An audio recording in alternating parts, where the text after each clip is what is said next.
Hello and welcome to PowerDrift. आपका स्वागत है हमारे चैनल पे.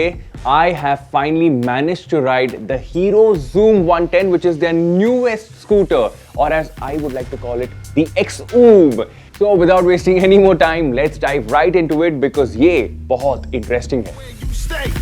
Nobody is meant to keep up. I've been working, I'm keeping my energy up. But before I jump on to how it rides and feels, I want to talk about some important aspects about the Xoom 110. One, Hero is saying that this is a tweaked frame because there is a 12-inch at the front, a 12-inch tire at the rear.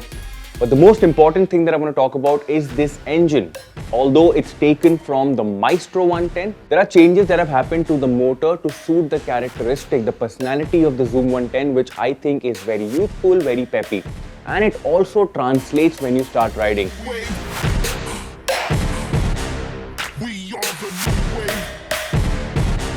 When you talk about refinement, I found it to be refined till about 30 kilometers per hour. Then it starts to get buzzy, especially from the floorboard till about 75 kilometers per hour. And then it gets absolutely smooth. I just walk in a room and I leave a reflection. And by the way, 85 is also the number that I saw on the speedometer when I was doing a top speed run. I'm achieving perfection. Let's talk about looks. I think this is something that we don't see often in the 110cc class. Of course, you have the Dio, which is the sporty version to the Activa, and Hero is deploying a similar strategy. So on one end, you have the Maestro, which will cater to the commuters and the executives, and the starters who want to get into the two-wheeler side of things. But on the other hand, you have this sporty, young, colorful flavor in the form of the Xoom 110. Another interesting feature that Hero is talking about are the cornering lamps. While this is something that we will experience at a later date, this is the start or an introduction of a technology in the 110cc class. The most important question, is it fun to ride? It's not the 125cc fun types, but in all honesty, it is pretty enjoyable.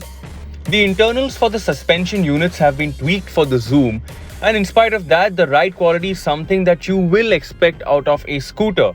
But the handling feels really nice. Quick to move around in traffic and fun to go around corners.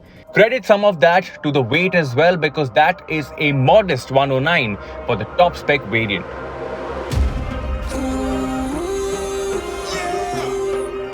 Now there are three variants on offer. The base variant is called the LX, mid is called VX, and the top of the line is called ZX. It gets everything, and by everything I mean cornering lamps, the type of wheel which is going to be alloy, and a disc at the front. The difference between the mid and the base variant is going to come in the form of the type of wheel, steel or alloy, and the availability of a disc at the front. And that is why all these variants are at different price points and will cater to a different type of audience. Visually, the Xoom might feel small to look at, but it is pretty roomy. Even for my frame, the comfort levels are pretty much in order. Right from the size of the seat to the cushioning to the amount of space on the floorboard. The only issue? Tight turns with the feet up.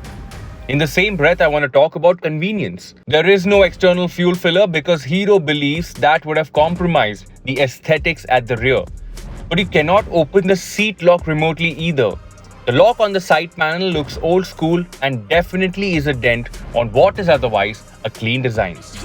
I like my meals balanced, I like my bread thick. That's a marvelous sandwich. I wanted your baddest, can't handle the bad. Okay, time to sum this up. Now this was a very quick, short first ride, and we will tell you a whole lot more, give you more numbers about efficiency, acceleration, top speed when we get this scooter back in Pune for a full-blown review. Also, we would like to pit this against some of the competition that is there in the 110cc segment. But let's talk about pricing. Starts at 68,000, goes up to 76,000 for the top spec variant.